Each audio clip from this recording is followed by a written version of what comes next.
بسم الله الرحمن الرحيم.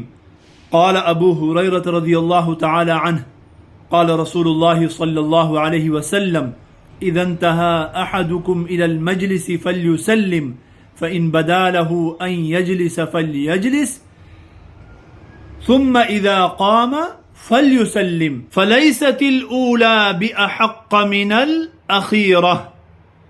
قال الترمذي: حدیث حسن. میرے محترم دوستو، کچھ لوگ کسی مجلس میں بیٹھے ہوں اور ہم وہاں پر جاتے ہیں تو عام طور پر ہم لوگ سلام کرتے ہیں. الحمدللہ ہماری یہ عادت ہے، ایک مسلمان کی یہ عادت ہونی چاہیے، اچھی بات ہے. مگر آپ وہاں پر کچھ دیر کے لیے بیٹھ جاتے ہیں، بات میں شریک ہوتے ہیں، بات سنتے ہیں اور پھر کسی وجہ سے اٹھنے لگتے ہیں، تو بہت سارے لوگوں کو ہم نے دیکھا ہے کہ وہ خاموشی کے ساتھ کھڑے ہو جاتے ہیں اور سلام نہیں کرتے، بغیر سلام کے ہی مجلس چھوڑ کر چلے جاتے ہیں.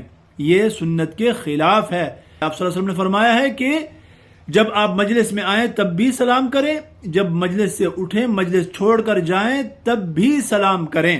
اس کی وجہ یہ ہے کہ جب آپ آتے ہوئے سلام کرتے ہیں تو یہ بتا رہے ہوتے ہیں ان کو کہ میرا آنا آپ لوگوں کے لیے خیر والا اور سلامتی والا ہے، میرے شر سے آپ لوگ محفوظ ہیں. اور جب اٹھ کر جا رہے ہوتے ہیں درمیان مجلس میں تو تب بھی آپ ان کو یہ بتا رہے ہوتے ہیں کہ میری طرف سے آپ کو کوئی شر نہیں پہنچے گا، بلکہ سلامتی کا پیغام میں آپ کو دے کے جا رہا ہوں، اس مجلس کو چھوڑ کے جا رہا ہوں. اور یہ مروت کے بھی خلاف ہے. عجیب سا لگتا ہے انسان بغیر سلام کیے خاموشی سے مجلس چھوڑ کر چلا جائے. اور پھر آپ صلی اللہ علیہ وسلم نے فرمایا حدیث کے آخر میں: فَلَيْسَتِ الْأُولَى بِأَحَقَّ مِنَ الْأَخِيرَةِ، کہ جو پہلا سلام تھا یہ دوسرے سلام سے زیادہ فضیلت والا نہیں ہے. جتنی فضیلت پہلے سلام کی ہے اتنی ہی فضیلت دوسرے سلام کی بھی ہے.